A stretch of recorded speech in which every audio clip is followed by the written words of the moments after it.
Olá pessoal, tudo bom com vocês? Redação de textos acadêmicos. Meu nome é Anderson, eu sou revisor de textos há mais de 10 anos e vou compartilhar aqui com vocês algumas dicas sobre redação de textos acadêmicos, especialmente dissertações de mestrado e teses de doutorado. Eu considero esses aspectos muito importantes para o texto acadêmico. Inclusive, eles são, eu os levo em consideração para a base da minha revisão. A primeira questão é a respeito. Eu sempre vejo muitos gráficos, tabelas, quadros em textos acadêmicos. Quando você escreve um texto acadêmico e há esses elementos, todos eles precisam ser referenciados no texto, porque eles são elementos não verbais e compõem o texto. Então você não pode simplesmente apresentar um gráfico, uma tabela, um quadro solto ali, desconectado dos parágrafos do texto. Então, você precisa referenciar anteriormente à apresentação essas tabelas, esses quadros, esses gráficos. Como? Você vai se referir a eles. Então, por exemplo, na tabela 3 apresenta-se, na tabela 2 questiona-se, na tabela 4 revela-se e por aí vai, entendeu? Esse padrão de escrita eu tenho percebido, as pessoas escrevem muito e isso é condenado na academia em relação à linguagem acadêmica. Eu já vi vários manuais falarem sobre isso, que você não pode colocar a tabela, o quadro, o gráfico na posição de sujeito. Tem uma crítica em relação a isso. Quando você diz a tabela apresenta, não seria a tabela que apresenta, né? Você, o pesquisador ou quem desenvolveu, você tem que colocar, né, na tabela 3 apresenta-se, né? E usar esse mesmo padrão para se referir, por exemplo, aos títulos no capítulo 2, no capítulo 1, e não o capítulo 1, o capítulo 2, não colocar nessa posição de sujeito. Outra questão problemática, uso de voz passiva.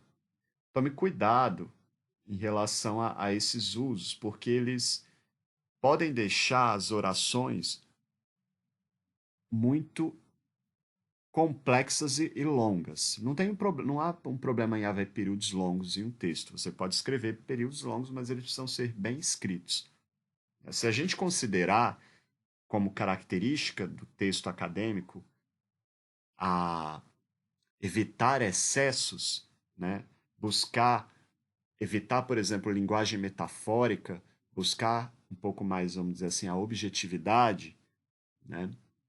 É complicado falar em objetividade, eu sempre digo isso aqui no canal que não existe texto objetivo, mesmo que ele seja bastante formal. O texto é produto da subjetividade humana. Mas quando eu trago aqui essa questão da objetividade, gente, para vocês, eu quero dizer o seguinte, que você não deve marcar o seu texto acadêmico aqueles excessos que as pessoas marcam. Às vezes a pessoa não tem a menor noção das características de um gênero acadêmico e ela transforma esse texto, principalmente o pessoal da graduação, em um diário. Ou então ela coloca, a escrita fica muito próxima da fala, com construções muito informais e com informações, às vezes, excessivas, né, que tendem muito para essa subjetividade.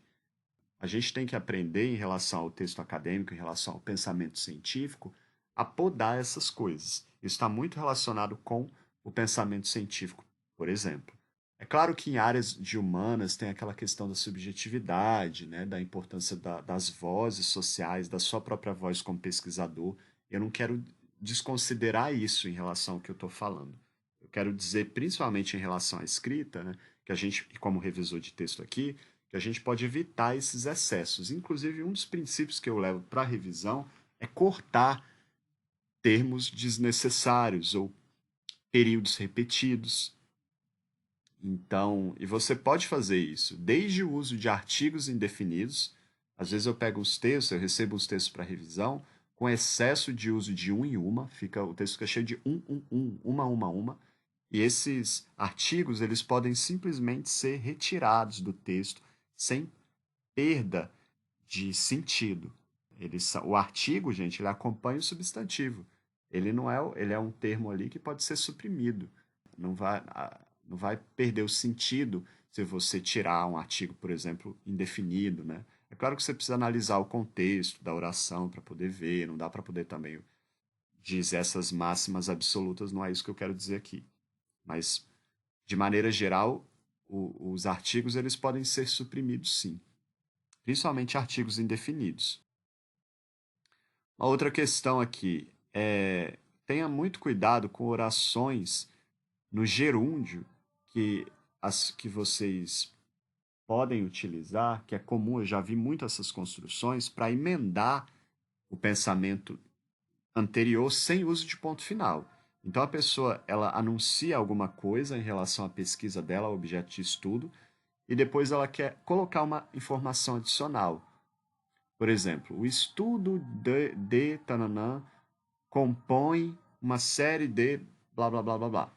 E aí a pessoa emenda essa informação dada no parágrafo com verbos no gerúndio, por exemplo, fazendo com que o estado fique gerando maior carga. E aí coloca, por exemplo, 4 verbos no gerúndio ali para poder complementar esse período anterior sem uso de ponto final. Isso é um problema, esse tipo de construção. Quando isso acontecer, você mesmo, autor do texto, pode perceber isso. Isso é muito típico da fala. Isso está muito impregnado também no estilo de escrita do brasileiro. Eu vejo isso, principalmente do acadêmico, eu vejo isso em relação aos textos que eu reviso. Mas você pode separar para deixar os textos mais organizados, as suas ideias mais elegantes e organizadas também.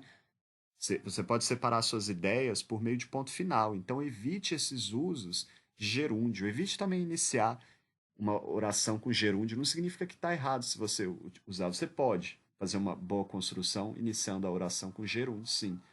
Mas a maioria das pessoas não sabe fazer bem uso da língua portuguesa. Então, quando você tiver dificuldade, vai para o caminho mais simples. E o caminho mais simples seria, por exemplo, separar as suas ideias, os períodos, por meio de ponto final, buscando a ordem direta da oração, que é sujeito, verbo e predicado.